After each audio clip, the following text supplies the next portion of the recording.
25 successful cases day 20 autism. 4 ఏళ్ల కిందట autism అనేసి ఒక బాబుని తీసుకుని పేరెంట్స్ నా దగ్గరికి తీసుకురావడం జరిగింది. ఆ బాబు delayed milestones and his age ఆ టైంలో 7 years.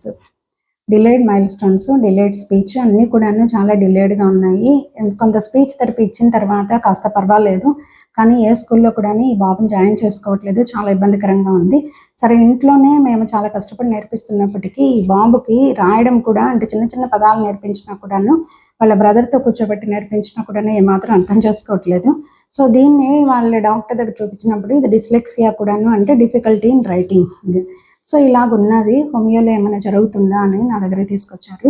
ఈ బాబు ఎంత అల్లరి బాబు అంటే, సో నేను కేసు తీసుకుంటున్నప్పుడు మాట్లాడుతూ ఉన్నప్పుడు నా సీట్లో నా కాళ్ళ దగ్గరకు వచ్చి కూర్చుని పోతున్నాడు. అంటే 7 years బాయ్ ఎంత ఒక స్పైడర్ లాగా రూమ్లో ప్రతి వింగ్ కవర్ చేస్తూ, ప్రతి వింగ్ తిరుగుతూ, ఏకంగా టేబుల్ కిందకు దూరిపోయి అంత అల్లరి పెడుతూ ఆ విధంగా క్రాంకీగా ఉన్నాడు. సో మేము హోమియోపతిలో చిన్న పెయిన్, జాయింట్ పెయిన్స్తో వచ్చినా కూడాను మైండ్ సిమ్టమ్స్ మీద ఫోకస్ పెడతాము. సో అలాంటిది ఆటిజం పిల్లలు అంటే తప్పకుండా చాలా strong focus on mind symptoms ఉంటుంది.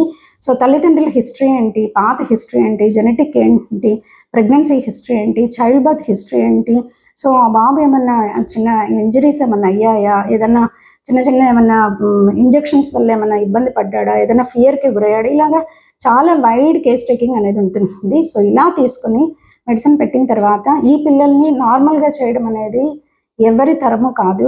Why? Because these people are special children. ఎంతవరకు చేయగలమంటే ప్రతి ఒక్కరిలో ఒక్కొక్క కెపాసిటీ ఉంటుంది, ఒక్కొక్క టాలెంట్ ఉంటుంది. ఆ టాలెంట్ వచ్చి వాళ్ళు కొంతవరకు చదవగలిగితే, వాళ్ళు ఒక 10th, ఒక గ్రాడ్యుయేషన్ దాకా తీసుకురాగలిగితే, వాళ్ళు డబ్బులు లెక్క పెట్టుకొని ఒక వ్యాపారంలో కూర్చున్నా కూడాను వాళ్ళు ప్రొఫెషనల్ కింద సెటిల్ అవ్వచ్చు. సో ఈ ఉద్దేశంతోనే హోమియోపతిలో ఇలాంటి పిల్లల్ని ఏం చేయగలం, ఎలా కూర్చోబెట్టగలం, ఎలా చదివేటట్లు వాళ్ళని చేయగలం అనే దాని మీద మైండ్ మీద మెడిసిన్ పెట్టిన తర్వాత ఈ బాబులో చాలా ఇంప్రూవ్మెంట్ వచ్చింది. 4 ఏళ్ల కిందట స్టార్ట్ చేశారు ఈ కేసు అని చెప్పాను నేను. ఇప్పుడు ఆ బాబు ఎల్కేజీ, అంటే నార్మల్ స్కూల్లో, ఆ స్పెషల్ స్కూల్లో నుంచి ఎల్కేజీ నుంచి దాటి యూకేజీ దాటి ఫస్ట్ స్టాండర్డ్లో కాస్త చదువుకొని కాస్త స్థిమితంగా ఉంటున్నాడు. సో డిస్లెక్సియా నుంచి కూడా పూర్తిగా బాబు కంప్లీట్గా హీల్ అయ్యాడు. So homeopathy does wonders in so many cases, specially in autistic children. ఎవరికైతే ఆటిజం పిల్లలు ఉన్నారో తప్పకుండా choose homeopathy and visit the mighty homeopathy.